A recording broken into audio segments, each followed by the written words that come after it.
Hey everybody, welcome back to the channel. Today we are going to bring you what I would call like our stage 1 suspension package. You've seen us do Dobinson's IMS, you've seen us do Dobinson's with Resis, you've seen us do Foxes, but today we're going to do kind of our entry-level kit for our shop. Our entry point for us is bilstein.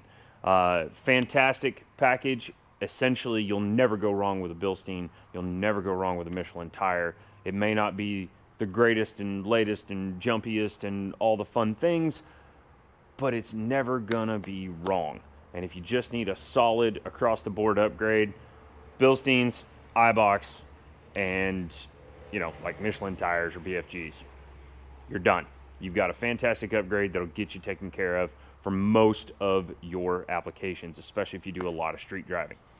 So that is our plan for today. Bilstein 5100s and Bilstein front suspension kit.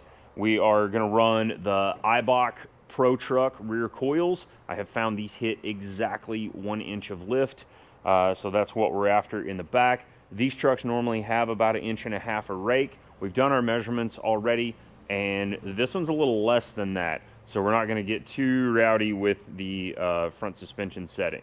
Our tire size today, 265/70/18 on the brand new Method 318 in gloss black, and we are really happy to bring this to you. And of course, the old Brannick 7600 going to get a workout today, just like it does almost every day here at CodyCrafted.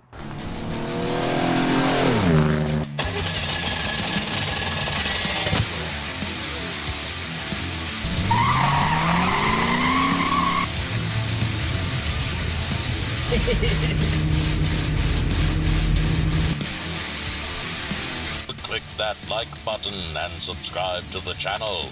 Also, if you would like more content, follow social media at CodyCrafted on Instagram. Okie dokie. Well, I went and took the wheels to get mounted up, and while I was gone, Trevor got the rear taken care of. So we got our iBox coils and our Bilstein 5100 rears all installed. The wheels for this one are at the tire shop getting mounted up. This is our spare set of rollers. These are pretty bald tires, but they fit GXs, they fit 4Runners, they fit Chevrolet's, made out of real tornadoes. We're going to yank the fronts back off. We are not replacing the upper control arms on this kit because we're not going tall enough. Matter of fact, speaking of height, this is our Bilstein 6100 kit. This is actually the first time I've used this kit on a Toyota. This is 2 of these in one day. We did a Chevy truck yesterday. According to the instructions here with KDSS, we don't want a ton of height, so I'm going to start at this clip 2, the 1.4 inch, and we're going to see what happens. Easiest way to do this, the collar, of course, just slides down, and you have 7 different settings here, depending upon how high you want it. For those of you without KDSS, it actually tells you to mount the passenger side 1 clip lower or 2 clips lower, depending upon what height you're at, because get that Toyota lean. All right, so we're gonna go to the second one here. I just kind of feeling a little leery as far as I don't want to go yay high, and since we're not replacing control arms, we still want to be able to align properly. We're not going huge on tires. We're going 265/70/18s. It's like 32-ish, 31.8, 32.2, something like that. So we're going to yank these off. We're going to pull the struts. We're going to mount those dudes up, and then we'll see where we're at. If you need a step-by-step on how to do these installations, be sure to check our other videos where we do a Dobinson's IMS. The procedure is exactly the same. You just don't have to do the coilover-y thing. Let's get to work.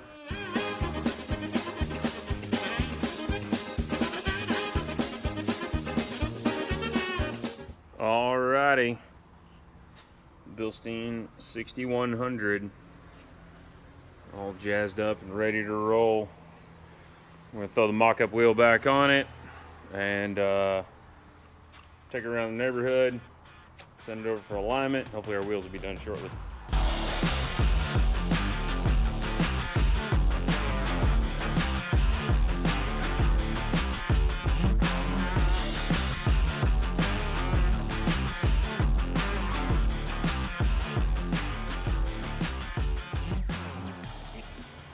Okay, so our fender to fender clearance right now, we're looking at about 1.5 inches of rake, which is too much in my opinion.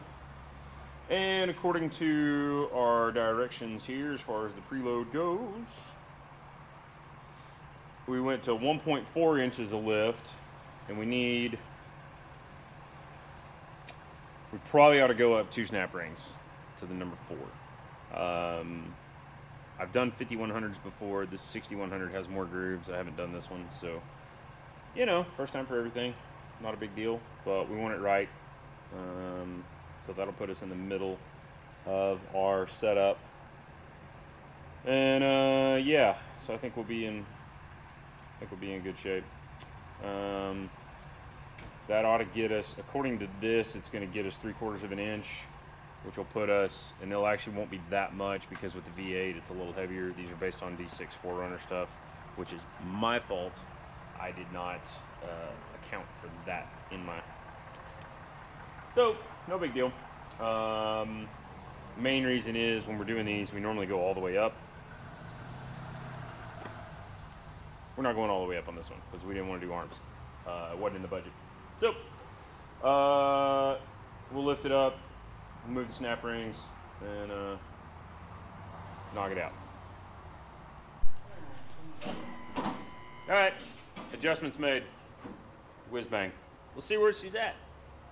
We went up 2 collars, or grooves. Woo, boy! Look at that bad boy.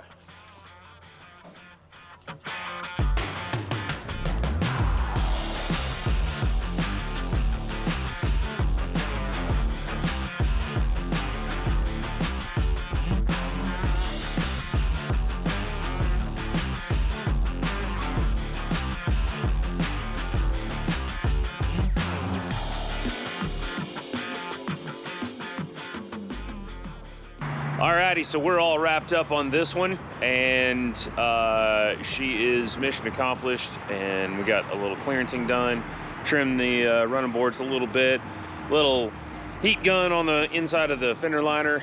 I tried to put as much tire as I could under this one, even though we stayed pretty low. That is a 265/70 18.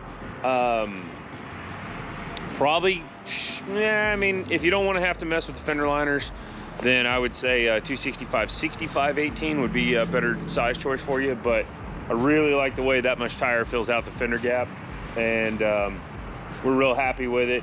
No creaks, no pops. Ride quality is pretty spot on. I always like to give them about 500 miles before I really judge it, because they are a little stiff straight out of the box. Thank you guys so much for joining us on this one. Be sure to like and subscribe and comment. If you think this is something that we can do for you, please feel free to shoot us an email, Cody@CodyCrafted.com. Stick along for more. We appreciate you. We'll see you on the next one.